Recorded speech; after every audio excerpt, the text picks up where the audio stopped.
think about what is missing in your life and you talk to your friends about it and you put your attention and your energy on it in your telephone conversations and you go to sleep thinking about what is missing and you have this kind of an energy system going on for you, you will continue to have what you are thinking about show up in your life, and you'll see more and more and more of missingness continue to show up. You can't think about and put your energy on what is missing unless you want it to keep being that way in your life. So that's the first thing you want to shift. That's the first obstacle to reaching this state of what I call intention. Secondly, if you put your thoughts on what is, you will continue to attract what is into your life.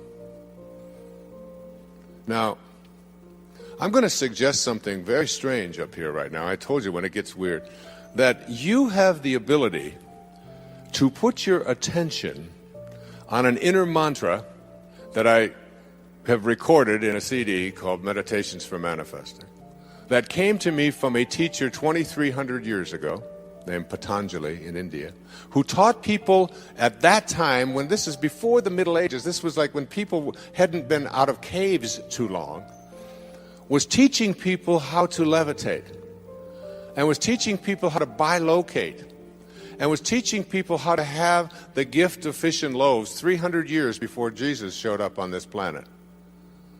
And his aphorisms of Patanjali are a big part of a spiritual solution to every problem. And what he suggested at that time is a meditation called japa. And this meditation is something where you take your attention, your inner energy, off of what is and onto what you intend to manifest, and you repeat the sound that is in the name of God as an inner mantra.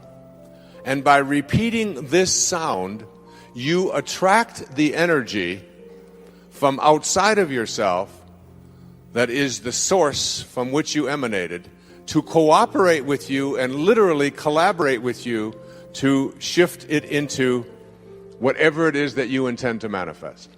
And you can do this with money.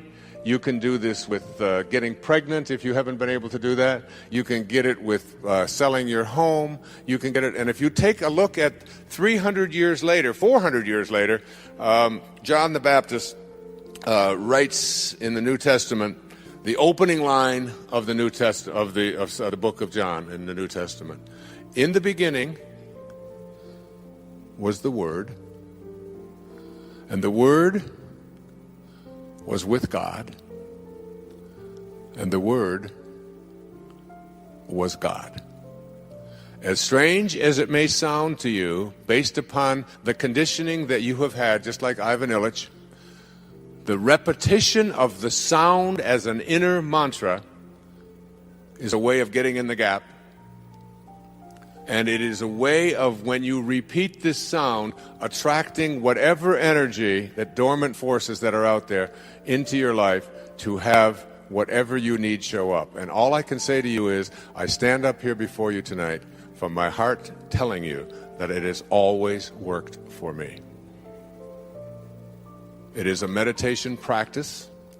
It is so powerful, and I can't tell you how many people have been practicing it, including Gary, who spoke to you here today. And there is absolutely no limit to what you can attract into your life simply by practicing it. I have put it on CD. I put it in Getting in the Gap. I teach it. I donate all of the proceeds from it to charities because I was asked to teach it, but to take no money for it. And I've been doing it for several years now. If your thoughts are on what is, let's just say you've got a disease process. Cancer, arthritis, the flu, a cold. If your thoughts are on, if you get a sniffle and your thoughts are on, this is in my nose today, but tomorrow it'll be in my throat. On Wednesday, it'll be down in my chest. On Thursday, I'll probably have a fever. I'm going to have to take Friday off. Now, it's Monday morning. and you've got a sniffle, and in your mind you're taking Friday off with a fever.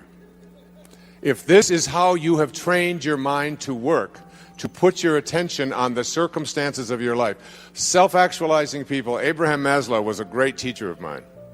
I was blessed to know him. I was blessed to be one of his devotees. He died on the 14th of June, 1970, in the same hour that I walked across the stage at Cobo Hall in Detroit receiving my PhD. In the same hour. He passed the baton on. He said, I've taught self-actualization to the academic world. Now you take it to the masses. And Maslow said, self-actualizing people are distinguished from everybody else with this sentence: they must be what they can be. They must be what they can be. And one of those 10 secrets for success and inner peace is that you can't solve a problem with the same mind that created it. And know this, that your mind created everything in your life that you call a problem. And self-actualizing, highly functioning people who live at these extremely, extraordinarily high levels of consciousness never put their thoughts on what is if they don't like what is. Because if your thoughts are on what is, and you despise what is, and if you look at poor people, if you look at unsuccessful people, if you look at sickly people, if you look at tired people, if you look at addicted people, you will see people who put their attention constantly on their problems, on what is wrong, on what isn't working, on what I can't do, and so on. They'll tell you about it, they'll focus on it, and when your thoughts are on what is, and what you think about is what expands, you continue to attract more of what is into your life. When I had a practice, I had a woman who came to me who said, I just went through a divorce 7 months ago, and I've been dating, and I've dated 4 different men, and all 4 of them have used me as a sex object. And every single one of them called me up after the first date and were mistreating me, and they didn't have any respect for me, and that was the end of it. And she said, I'd like you to talk to all 4 of these men. And I said, there's only one common denominator here. You are attracting into your life what you are putting your attention on. It's called the Job effect. You can't think about what is missing, and you can't think and put your energy and talk about what is if you don't like what is.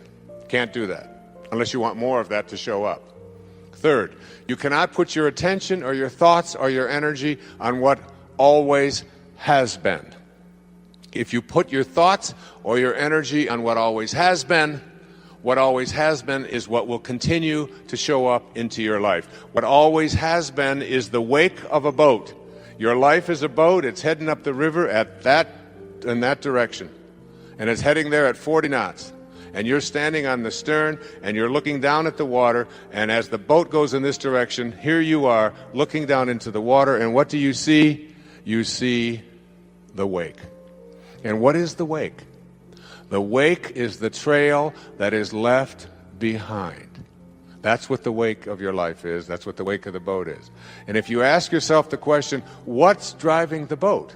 What's making this thing head in this direction? The answer is the present moment energy that is being generated by the engine, and nothing more is what's making the boat go in this direction. And then if you ask yourself this key question, is it possible for the wake to drive the boat? Can a trail that is left behind make a boat go in this direction? What's the answer? Impossible, isn't it? And so too is it impossible for the wake of your life, the trail that you've left behind, to be the reason why your life is going in this direction. It is not because of anything that has happened back here. That's an illusion that we live under. What has happened back here is a trail. The choices you make in this moment. And if your thoughts are on what always has been, this is the way we've always done things, this is the kind of person I am, I can't change, you can't teach an old dog new tricks, all of those cliches that have become so much a part of our life, if your thoughts are on what always has been, and you despise what always has been, you will continue to attract more of what always has been, even though you despise it. It works that way. So you can't think about what's missing, what is, and what always has been. And it gets worse. You cannot think about and put your attention on what they want or expect for you if you want that to change in your life. And there's no shortage of people who have an opinion about what it is that you should be or shouldn't be or how you should be doing it. Most of these are your relatives. I have a wonderful book in mind to write. It's called Your Friends Are God's Way of Apologizing for Your Relatives. But if I talk to your relatives, they laugh too. So we all have this idea that the reason I'm not getting where I'd like to be, particularly with young people and working with young people over the years, it's because my parents want this, or my parents think that, or my parents won't let me do this. And I always said, well, but why are you so attached to what your parents think? Well, these are my parents, and I have to do it. I said, you can listen to it, you can take it in, but you don't have to embrace it. You don't have to live by that. And certainly when you become adults, when if there are people out there who convince you that you should or shouldn't be doing this or that, then you're going to continue to attract exactly what it is that they have their attention on. So if you put your thoughts on what they want for you, you tell everybody else about how it makes you go from being blissed to pissed just by being in their presence, just by being on the telephone with them. That person, that in-law, that mother, that father, that grandparent, that child, that whoever it might be, is giving you, or even your neighbors or your friends or whomever, your coworkers, are telling you what you should or shouldn't be, and you don't like the advice that they're giving, and you resent very strongly. One of the 10 secrets for success and inner peace says there are no justified resentments. Your resentments are things that destroy you. So if your thoughts are on what they want for you, and what they want for you is something you don't like, you will continue to attract more of and use the attractor energy of the universe to attract more of what they want for you, even though you are upset about it. So here you go. There are 4 things that you can't do with your mind if you want to move into this state of intention that I'll be speaking about tomorrow. And these are: you cannot put your thoughts on what's missing, on the circumstances of your life, on what you always have been, or what others want for you. So you have to learn to do a somersault into the inconceivable and only put your thoughts or your attention on what you intend to manifest for yourself. Every thought that you have is an energy. Everything in the universe is an energy. And when you have a thought that is a thought that weakens you, which Hawkins speaks about so brilliantly in Power versus Force, that thought, the 10th secret in 10 Secrets says, wisdom is avoiding all thoughts which weaken you. And thoughts change and make you strong or weak depending upon whether or not what you're thinking at any given moment. The instant that you put something into your body and hold it close to it, the moment that you move into the energy field of someone who is negative, and I'll be speaking more about this tomorrow afternoon and doing a little bit more of demonstration on it, that everything in this universe is an energy. I have the prayer of St. Francis on which I'll be reciting tomorrow, and Sky will sing for you tomorrow, on a card that is produced by a woman who lives in a wheelchair. And also, and all it takes is to be in the energy field. If I had Linda hold this up next to her, it would strengthen her. Just the words. Energy is in everything.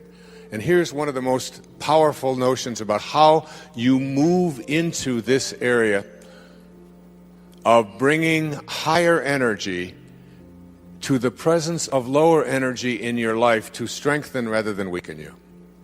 It was on the wall of the ashram where Mother Teresa lived. And it goes like this: if you want to know tonight what to do and what to think and how to bring this energy to you, listen to these words. And put these, as I said, the money that's collected on these goes to a woman who lives in a wheelchair, who has the intention to not be dependent. And you stick this on there, and you know, your children just have to walk by these words. and the energy it touches and impacts them. Just like the music, the CD, even carrying it around. It's why I knew that Sky's CD would strengthen rather than weaken. You can take the Prayer of St. Francis, which she sings on there, put that on in your car and play it in a moment of frustration or anguish in traffic, and you know what? You can move the traffic. I know you laugh and you think that that kind of thing is impossible. There is nothing that you can't do when you shift your energy from energies that weaken to energies that strengthen. And this is what Kent Keith had written and what Mother Teresa lived by. She said, people are often unreasonable, illogical, and self-centered. Forgive them anyway. If you are kind, people may accuse you of selfish, ulterior motives. Be kind anyway. If you are successful, you will win some false friends and some true enemies. Succeed anyway. If you are honest and frank, people may cheat you. Be honest and frank anyway. What you spend years building, someone may destroy overnight. That's particularly relevant in America, isn't it? Build anyway. If you find serenity and happiness, they may be jealous. Be happy anyway. The good you do today, people will often forget tomorrow. Do good anyway. Give the world the best you have, and it may never be enough. Give the world the best you have anyway. You see, in the final analysis, it's all between you and God. It was never between you and them anyway. So many people are consumed by their past and living as if the things that happen to them in their life are the reasons why their life isn't going the way they would like it to go today. I'd like to suggest to you that in this principle, which I call giving up your personal history, I'd like to suggest to you that all of that is wonderful to talk about in therapy, and you can get a lot of help literally for going back and examining the things in your past that perhaps are troubling for you.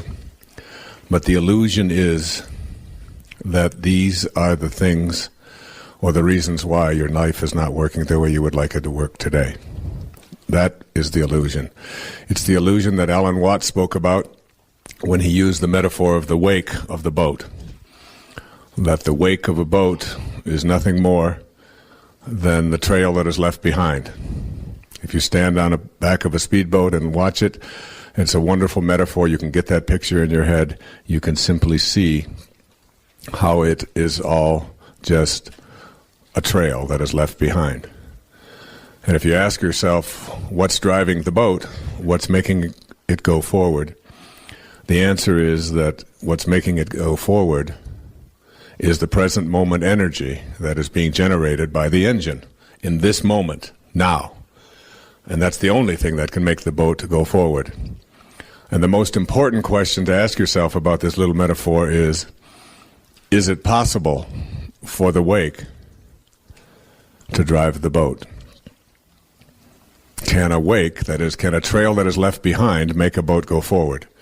And of course the answer to that is no, and thus it is also true for your life. That the wake of your life is also a trail that is left behind. And this trail that is left behind is just that. It is not what is making you inefficient, poor, unhappy, depressed, stressful, sick, in bad relationships, and so on. Even though we like to think that, and we like to put the responsibility for those things on all of these events that took place in our past, the fact is, the way I look at the past, is that everything that happened to us in the past had to happen in order for us to be where we are today. And the evidence that I have for that is that it did. And there's nothing else to say about it. It did, and it can't be undone. 1,000 years ago, a man named Omar Khayyam, who was a tent maker in the Muslim world, observed,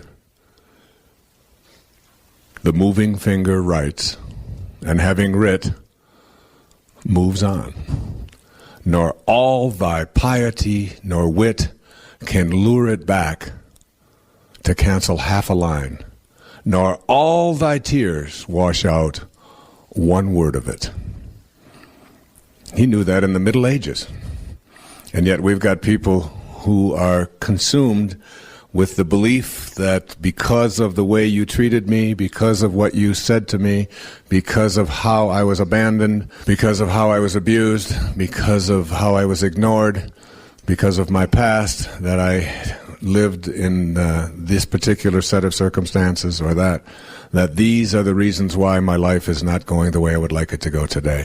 And if there's any advice that I think will help you to get onto the extra mile where it's not very crowded, it came to me from a man named Carlos Castaneda, who I was reading something that he had written in a book called The Fire from Within. And he said, "One day, I finally realized that I no longer needed a personal history." He said, "And just like drinking, I gave it up." And he said, "That and only that has made all the difference in my life." So that all of these things and all of these events that transpired, that took place up until now, all you can do to them is thank you. And I'm talking about all of it. Thank you for abandoning me. Thank you for the abuse. Thank you for the struggles. Thank you for all of it, because it is out of those falls and out of those struggles and all of those difficulties that I generated the energy to propel myself to a higher place. And without those falls, without those struggles, without those difficulties, I wouldn't be able to get to the place I am today. Being peace. Peace isn't something that you ultimately receive when you slow down the pace of your life. Peace is what you're capable of being and bringing to every encounter and event in the waking moments of your life. Most of us are waging a nonstop internal mental skirmish with everyone we encounter. Being peaceful is an inner attitude that you can enjoy when you've learned to silence your incessant inner dialogue. Being peaceful isn't dependent on what your surroundings look like. It seldom has anything to do with what the people around you think, say, or do. A noiseless environment isn't a requirement. St. Francis's famous prayer states it better than I can. "Make me an instrument of thy peace." In other words, St. Francis wasn't asking God to provide him with peace. He was asking for guidance to be more like the peace he trusted was his source. Being peace is different from looking for peace. This principle isn't about merely choosing tranquil thoughts when you're feeling frayed and anxious. I suggest picturing a container deep within yourself out of which all of your thoughts flow. Inside of this container, at its very center, imagine a candle flame. You need to make a commitment that this flame in the center of the container, holding all of your thoughts, will never, ever even flicker, though the very worst may go before you. This is your container of peace, and only peaceful thoughts can fuel this burning candle. You don't need to change your thoughts as much as you need to learn to be an energy of peace lighting the way and attracting serene, harmonious thoughts and beings. In this way, you'll become a being of peace. Obviously, you take this inner receptacle with you wherever you go. When people attempt to put some kind of pressure on you, when you feel overwhelmed, or when situations arise that previously incited your distress or bellicosity, you can immediately turn to your inner candle flame of peace and see how to keep your light glowing. This is being the peace that you wish for yourself. This is offering a matching vibration to your desire to be a tranquil and amicable being rather than a person suffering from the disease of trying to make life go faster. You've already seen the results of that folly, and you notice the symptoms of stress in virtually everyone you meet. As a being of peace, you make a huge impact on those around you. It's almost impossible to be totally stressed out in the presence of someone who has opted to be peace. Peace is a higher and faster energy. When you're being peace, just your presence alone will often nullify the uneasiness and the tension in those around you. In fact, this state causes pheromones of measurable energy to emanate from you. They affect others who become more peaceful without even being aware of the transformation taking place. The secret of this principle for restoring balance to your life is be the peace and harmony you desire. You cannot get it from anything or anyone else. So you're not ready to take Nisargadatta's profound advice and just be? Then work at becoming that being with the inner light of a steady candle flame.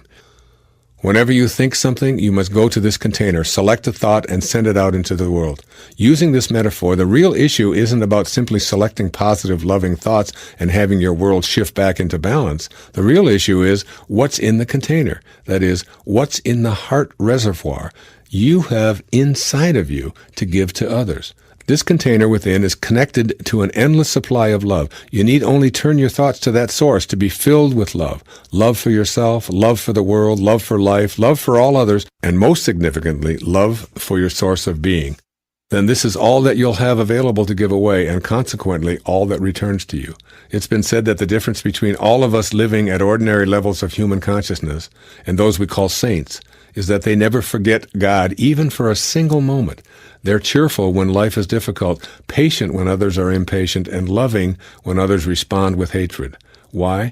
Because of that container. Ordinary people have a container out of which they pluck loving thoughts in certain circumstances. The saint has an internal vessel that contains nothing else out of which and into which love flows freely. So rather than working on simply changing your thoughts in order to become more peaceful and loving, why not shoot for the moon and think like the saint that you are? Focus on that container within. When you continually say, Holy Spirit, guide me now, you'll see your container overflowing with so many loving thoughts that it's impossible for negativity in any form to alter the balance within.